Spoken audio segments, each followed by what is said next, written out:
Hello dear students. तो आज हम डिस्कस करते हैं रायमंड टाइमन रिएक्शन। ये रिएक्शन काफ़ी इंपॉर्टेंट है। ये रिएक्शन आपके बोर्ड के लिए ही नहीं बल्कि जेई नीट के अंदर भी क्वेश्चन यहाँ से आते हैं। आप पिछले साल का जो पेपर उठा के देखोगे आईआईटी जेई मेन का, तो उसके अंदर रायमंड टाइमन रिएक्शन से बिल्कुल स्ट्रेट फॉरवर्ड क्वेश्चन आया हुआ है और नीट के अंदर भी क्वेश्चन यहाँ से आ जाता है रायमंड टाइमन रिएक्शन। बट ये जो रायमंड टाइमन रिएक्शन है ये आईआईटी जेई के लिए काफ़ी इंपॉर्टेंट रिएक्शन है। वहाँ पर ये रिएक्शन ज़्यादातर पूछी गई है, आईआईटी जेईई मेन भी एंड एडवांस भी। और यकीन मानिए काफ़ी आसान रिएक्शन है और इसका मैकेनिज्म भी काफ़ी आसान है। तो Raymond टाइमन reaction alcohol phenol ether chapter के काफ़ी इंपॉर्टेंट चैप्टर है, जिसमें हम फिनोल की केमिकल प्रॉपर्टी में से पढ़ते हैं। तो क्लास 12 के लिए तो है ही इंपॉर्टेंट ये, इसमें तो कोई डाउट ही नहीं है। बट आईआईटी जेईई और नीट एग्जाम के लिए भी काफी इंपॉर्टेंट है। तो अपनी नोटबुक में हेडिंग डालिए रायमंड टाइमन रिएक्शन। अब आप समझिए, सबसे पहले आप समझिए, सबसे पहले जो रायमंड टाइमन रिएक्शन है वो समझिए वो दिखती कैसी है, उसकी जनरल रिएक्शन क्या है। रायमंड टाइमन रिएक्शन में क्या है बच्चों, आप फिनोल को स्टार्टिंग मटेरियल मानते का इस्तेमाल करते हुए हम क्या करते हैं, इसकी रिएक्शन फिनोल की हम ट्रीट करवाते हैं CH एक्वस KOH की प्रेजेंस में। तो अपन को प्रोडक्ट मिलेगा ऑर्थो सैलिसाइलाइड। क्या मिलेगा, ऑर्थो सैलिसाइलाइड प्लस पैरा सैलिसाइलाइड। ये दो मैंने जो प्रोडक्ट लिखी है ये क्या है, इसका नाम है ऑर्थो सैलिसाइलाइड। क्या है, ऑर्थो सैलिसाइलाइड। और ये क्या है, पैरा सैलिसाइलाइड।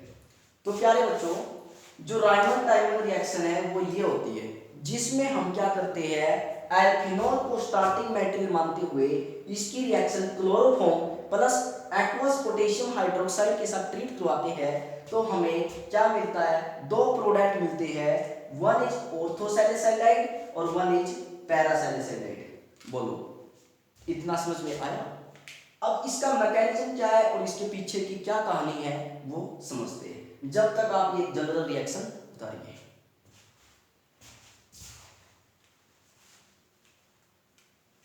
अब इसका मैकेनिज्म हम डिस्कस करते हैं। आखिर ये रिएक्शन के जो ये प्रोडक्ट है ये कैसे बने, क्योंकि आपको मैकेनिज्म भी तो आना चाहिए। बोर्ड में मैकेनिज्म भी पूछे गए, विदाउट मैकेनिज्म तो आपको नंबर ही नहीं मिलेगा। तो मैकेनिज्म जरूरी है।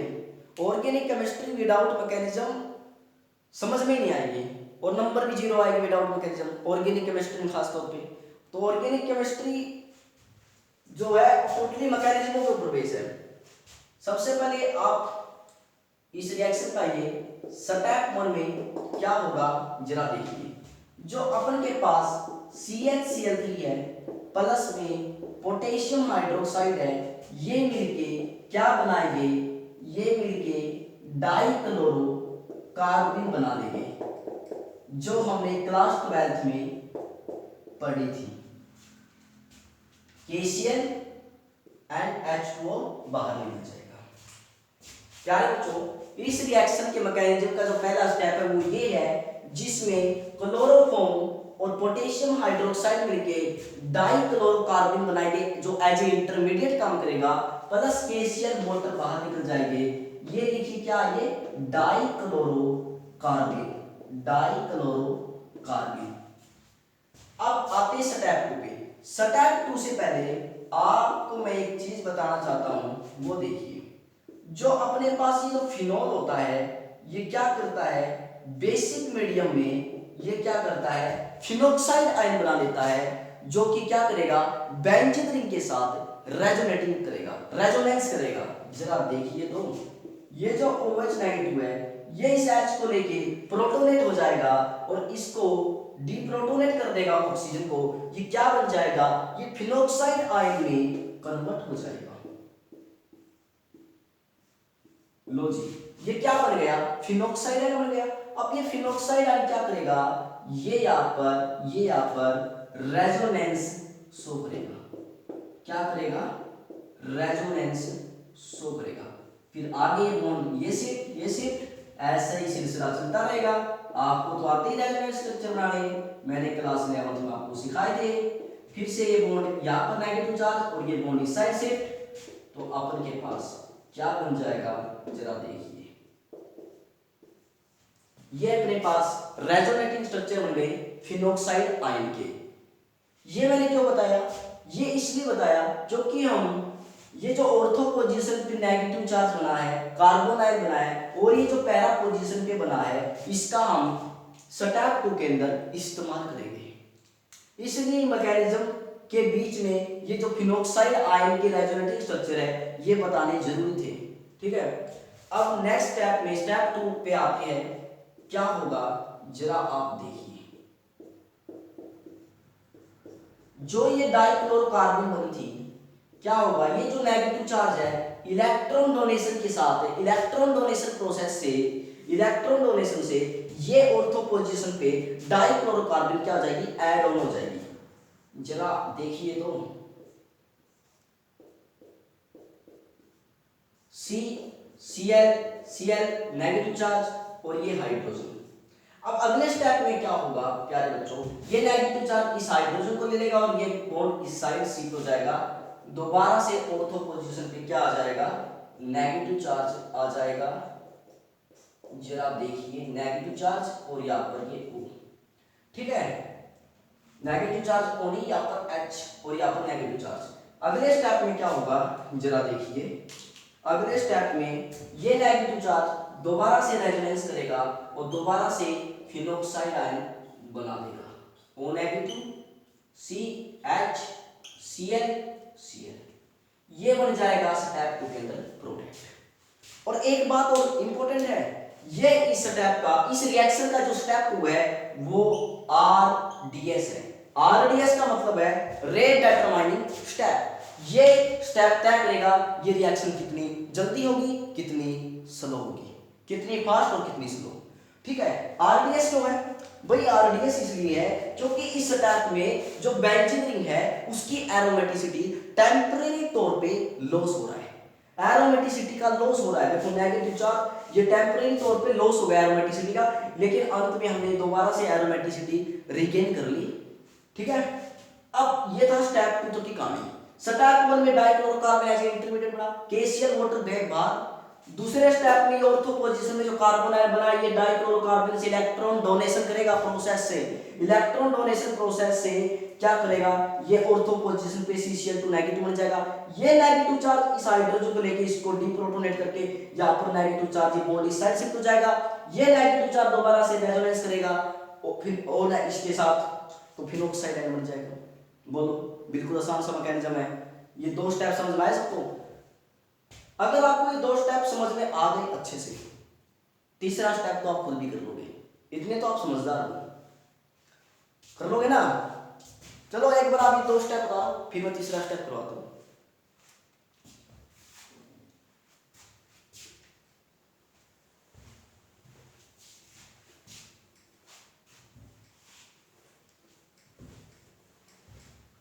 देखिए प्यारे बच्चों, तीसरा स्टेप देखिए।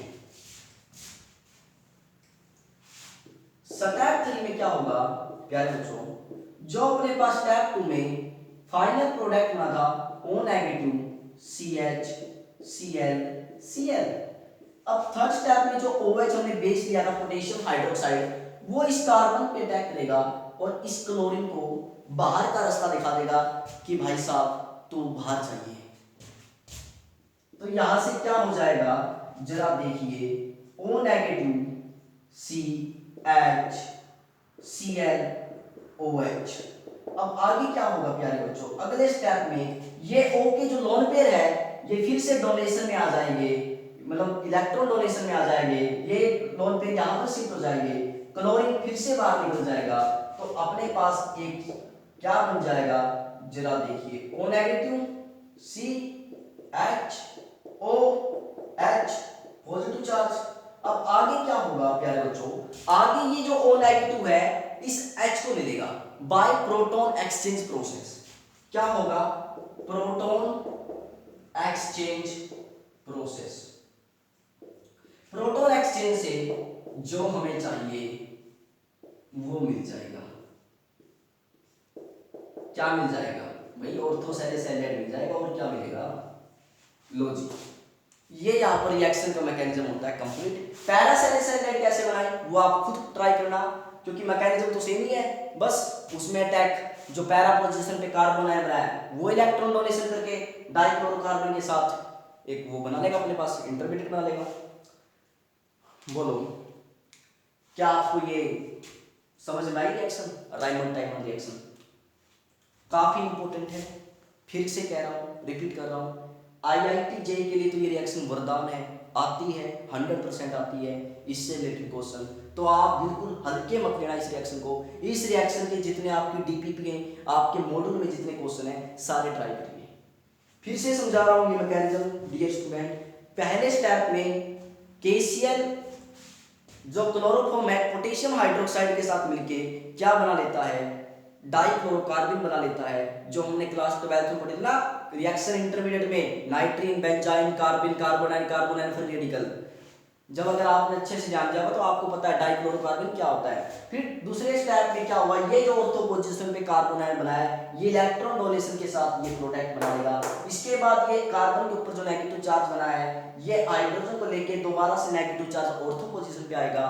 फिर ये ऑर्थो पोजीशन नेगेटिव दोबारा से रेजोनेंस करेगा CO के साथ और दोबारा से फिनोक्साइड आयन बन जाएगा और दोबारा से एरोमेटिसिटी आ जाएगी कंपाउंड में। भाई पहले तो क्या हो गया, एरोमेटिसिटी डिस्टर्ब हो गई थी ना, इसलिए इस स्टेप को आरडीएस बोलते हैं। तीसरे स्टेप में ये OH नेगेटिव जो बेस हमने लिया था, जो ये हाइड्रोक्साइड आयन है, ये अटैक कर देगा इस कार्बन के ऊपर, क्लोरीन को बाहर कर उसका कि क्लोरीन जाओ बाहर जाइए। उसके बाद ये O के लोन पे दोबारा से रेजोनेंस में आएंगे, क्या बना लेंगे? COO पॉजिटिव H, ये वो नेगेटिव इस हाइड्रोजन को ले लेगा, जो कि ये वाला हाइड्रोजन ये है डी बाय प्रोटॉन एक्सचेंज। तो ये अपने पास ऑर्थोसैलिसाइलाइड बन गया है। समझ में आ गई होगी? काफी अच्छी रिएक्शन है, काफी इंपॉर्टेंट भी है। तो नेक्स्ट लेक्चर में हम पढ़ेंगे एल्डोल कंडेंसेशन। जब तक आप इस रिएक्शन को रिवाइज करिए।